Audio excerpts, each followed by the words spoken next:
Demokrat. Rekor unik PDI Perjuangan. Penulis Cah Robin Simanulang, kenangan dua petugas Partai Jokowi dan Megawati Soekarnoputri pada peringatan Hari Lahir Pancasila di Tugu Proklamasi, Jakarta Pusat, Sabtu tanggal 1 Juni tahun 2013. Catatan kilas jalan perjuangan Partai Demokrasi Indonesia Perjuangan PDIP sebagai partai kader di bawah pimpinan Megawati Soekarnoputri memiliki keunikannya sendiri. Menghadapi tekanan pembonsaian selama 32 tahun Orde Baru dan gelombang pengkhianatan internal pasca reformasi, tetapi tetap eksis, bahkan tampil sebagai pemenang dalam Pileg dan Pilpres 2014 dan 2019. Sementara mereka kader yang berkhianat, sejauh ini, tidak satu pun yang menjadi apa-apa, hanyut entah kemana. Unik, apakah bakal ada kader terbaik yang berkhianat akan memecahkan rekor unik ini? Perihal tekanan pembonsaian dan pembantaian kuda tuli, dan sebagainya semasa Orde Baru, terlalu panjang bila diuraikan dalam catatan kilas ini. Itu telah menjadi sejarah kelabu jalan terjal demokrasi di Indonesia menuju reformasi 1998. PDI dipecah menjadi dua, PDI Suryadi, bentukan pemerintah, dan PDI Mega, Kongres Surabaya 1996.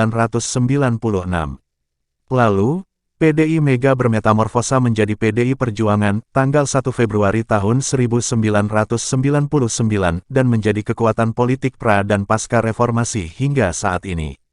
Sementara, PDI Suryadi akhirnya tidak menjadi apa-apa.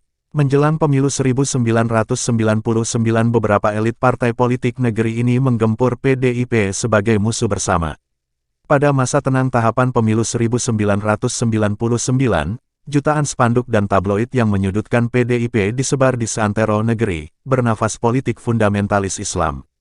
Tetapi uniknya, PDIP dengan caleg apa adanya justru tampil sebagai pemenang meraih 35.689.073 suara atau 33,74% dengan perolehan 153 kursi DPR. Rekor pemenang pemilu pasca reformasi yang belum terpecahkan. Bukti, rakyatlah yang punya kedaulatan bukan hasrat dan skenario politik kumpulan elit politik. Walaupun kemudian di sidang umum MPR 1999, kemenangan PDIP itu digembosi oleh yang menamakan diri Poros Tengah dan Golkar. Untungnya, Gus Dur yang brilian dengan kekuatan politik PKB 13.336.982 suara atau 12,61%, 51 kursi DPR, dalam keadaan kesehatan mata tidak prima, berhasil memanfaatkan kegalauan Poros Tengah dan Golkar tersebut sehingga dia terpilih menjadi presiden, mengalahkan Megawati. Kemudian, Gus Dur pun bermanuver dalam pemilihan wakil presiden. Akbar Tanjung, Golkar dan Poros Tengah, yang dijanjikan akan didukung PKB menjadi wakil presiden kena perang. Gus Dur PKB justru merangkul Megawati PDIP, dan terpilih menjadi wakil presiden. Kedua sahabat politik itu pun bersatu kembali. Tetapi, Gus Dur tampaknya kebablasan terlalu, meremehkan kemampuan politik Megawati. Gus Dur terkesan ingin menguasai PDIP dengan ambisi dan kekuatan uang, ingin menempatkan orangnya memimpin PDIP pada Kongres IPDIP 27 Maret 1 April tahun 2000 di Semarang, Jawa Tengah. Gus Dur salah hitung dan gagal total. Tidak berhenti di situ, Presiden Gus Dur memecat Laksamana Soekardi, kader PDIP, kesayangan Megawati, dari kursi Menteri BUMN, hampir bersamaan dengan memecat Jusuf Kalla Golkar dari jabatan Menteri Perdagangan, dan Hamzah Has PPP dari kursi Menko Kesra. Badai politik pun terjadi. Berujung pemberhentian Gus Dur dari jabatan presiden pada sidang istimewa MPR 2001. Megawati menjadi presiden dan Hamzah Has sebagai wakil presiden tahun 2001 sampai tahun 2004. Sementara pengaruh politik Gus Dur pun semakin surut, berpuncak pada terkudetanya Gus Dur dari PKB oleh Muhaimin Iskandar, murid dan keponakannya sendiri.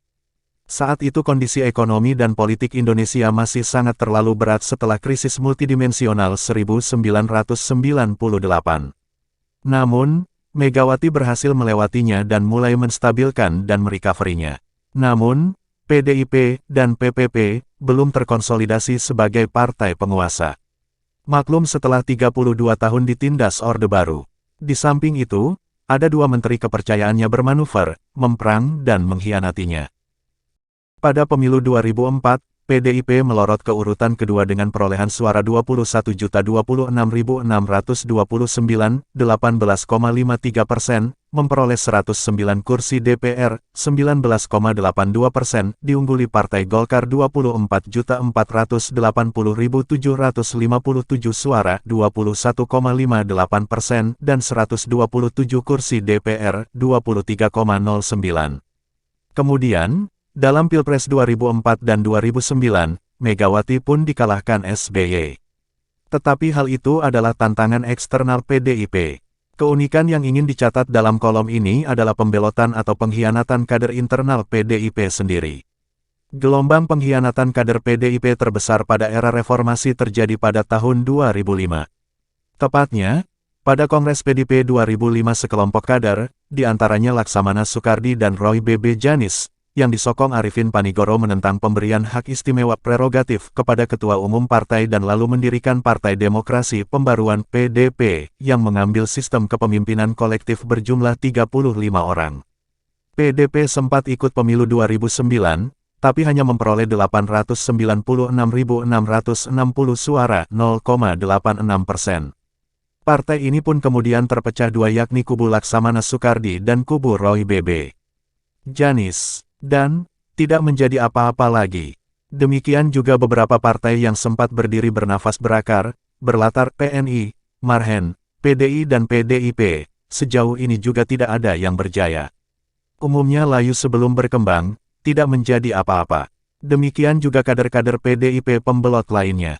Jauh berbeda dengan Golkar, beberapa partai yang tokohnya keluar dari Golkar justru berkembang, seperti Demokrat, Gerindra, dan Nasdem, serta Hanura dan PKPI yang sempat berkibar.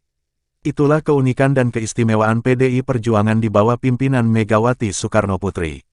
Apakah Budiman Sujatmiko atau Effendi Simbolon bahkan atau mungkin Jokowi, jika akhirnya berkhianat mendukung Prabowo, akan memecahkan rekor unik ini? Jangan-jangan malah juga mengikut menjadi tidak apa-apa. Penulis Cah, Robin Simanulang. Sumber artikel, Tokoh Indonesia.